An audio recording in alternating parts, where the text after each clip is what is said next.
Hi dears, welcome to Home Queen Treats. இன்றைக்கி நம்மளுடைய home queen treats சேனலில் வந்து ஜவ்வரிசி பாயாசம் ரெசிபி உங்க கூட ஷேர் பண்ணியிருக்கேன். அதுக்கு நான் இன்றைக்கி ஒரு கிளாஸ் வந்து ஜவ்வரிசி எடுத்திருக்கேன். உங்கள் வீட்டில் எவ்வளோ பேர் இருக்காங்களோ அதுக்கு ஏற்ற மாதிரி நீங்கள் எடுத்துக்கலாம். இந்த ஜவ்வரிசி பார்த்திங்கன்னா ஒரு மீடியம் சைஸ் கிளாஸ் தான், கிட்டத்தட்ட ஒரு 200 கிராம் வந்து இருக்கும்.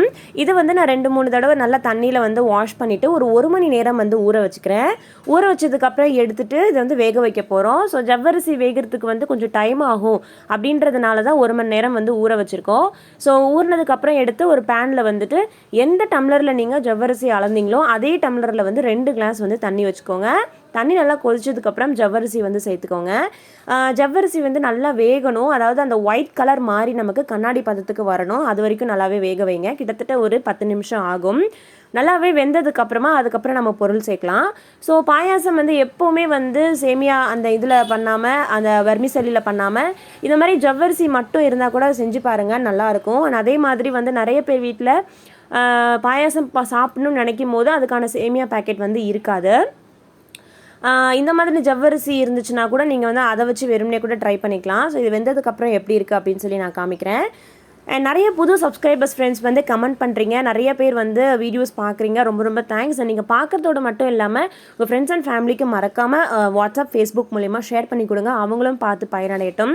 இப்போ பாருங்கள், ஓரளவுக்கு வெந்திருக்கு, ஒரு 6 நிமிஷம் போல் ஆகியிருக்கு. ஸோ இது இன்னுமே வந்து நல்லா அந்த ஒயிட் கலரெல்லாம் போகிற வரைக்கும் வெந்துட்டா ஒரு 3 நிமிஷத்துக்கு அப்புறம் ஆஃப் பண்ணிடலாம். அதுக்கப்புறம் பார்த்தீங்க அப்படின்னா பால் சேர்க்க போகிறோம். ஸோ ஆஃப் பண்ணிடலான்னு சொன்னது வந்து ஸ்டவ் ஆஃப் பண்ணக்கூடாது, வேக வச்சது வந்து அந்தளவுக்கு தான். அதுக்கப்புறம் பால் வந்து சேர்க்க போகிறோம். பால் வந்து பார்த்தீங்கன்னா காய்ச்சி நல்லா ஆற வச்ச பாலாக இருக்கணும். அதை வந்து இதில் சேர்த்துட்டு இது ஒரு 5 நிமிஷம் கொதிக்க விடலாம். ஸோ ஸ்டவ் வந்து ஆனில் தான் இருக்கணும். பால் வந்து கொஞ்சம் தண்ணி சேர்க்காத பாலாக இருந்ததுன்னா இன்னும் நல்லாயிருக்கும். ஏன்னா நார்மல் பாயாசத்துக்கு வந்து பால் நல்லா தண்ணியாக போட்டு தான் வந்து பாயாசம் வேக வைப்போம். இந்த ஜவ்வரிசிக்கு வந்து நம்ம அப்போவே இன்ஸ்டண்ட்டாக சாப்பிட போகிறோம் அப்படின்னா கொஞ்சம் க்ரீமியாக வேணும்னு நினைக்கிறவங்களுக்கு பால் வந்து கெட்டியாக ஊற்றிக்கோங்க. ஏன்னா இது ஆற ஆற பார்த்தீங்கன்னா ஜவ்வரிசி வந்து அப்படியே வந்து ரொம்ப கெட்டியாக மாறிடும். நீங்கள் வச்சுருந்து சாப்பிடணும்னு நினைக்கிறவங்க இன்னும் எக்ஸ்ட்ராவே தண்ணி சேர்த்துக்கோங்க. இப்போ பாலும் சேர்த்துட்டேன், அதே மாதிரி 1 டம்ளர் ஜவ்வரிசிக்கு 1 டம்ளர் சர்க்கரையும் சேர்த்துட்டேன். எல்லாமே வந்து ஒரு 5 நிமிஷம் நல்லாவே கொதிக்கட்டும். அதுக்கப்புறம் ஒரு தனியான ஒரு பாத்திரத்தில் வந்து நெய் சேர்த்துட்டு, நிறைய பேர் வீட்டில் பாதாம், முந்திரி, பிஸ்தாலாம் எப்போவுமே வீட்டில் இருக்காது. ஏன்னா அதெல்லாம் ரொம்ப எக்ஸ்பென்சிவ், காஸ்ட்லின்றதுனால எனி டைம் நம்ம வீட்டில் அவைலபிள் இருக்காது. இந்த மாதிரி தேங்காய் அப்படின்ற ஒரு விஷயம் எல்லார் வீட்லேயுமே இருக்கும். அதனால் குட்டி குட்டியாக தேங்காவை கட் பண்ணி நெய்யில் நல்லா கோல்டன் ப்ரௌனில் வறுத்து எடுத்துகிட்டு இந்த இதோட சேர்த்துக்கலாம். இது ஒரு 5 நிமிஷம் கொதிச்சதுக்கப்புறம் அப்படியே கொட்டி எடுத்துருங்க, அவ்வளோதான்.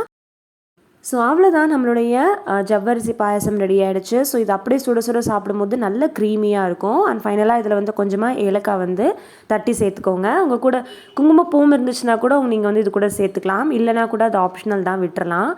ஸோ இது வந்து க்ரீமியாக இருக்கும். உடனே சாப்பிட்ற மாதிரி இருந்ததுன்னா ரொம்பவே வந்து க்ரீமியாக இருக்கும். ஸோ கண்டிப்பாக ட்ரை பண்ணி பாருங்கள். ட்ரை பண்ணி பார்த்துட்டு எப்படி இருக்குன்னு சொல்லி கமெண்ட் செக்ஷனில் தெரியப்படுத்துங்க. And thank you so much for வாட்சிங் திஸ் வீடியோ. வேறு ஒரு நெக்ஸ்ட் நல்ல கண்டென்ட்டோட நெக்ஸ்ட் நான் உங்களை மீட் பண்ணுறேன்.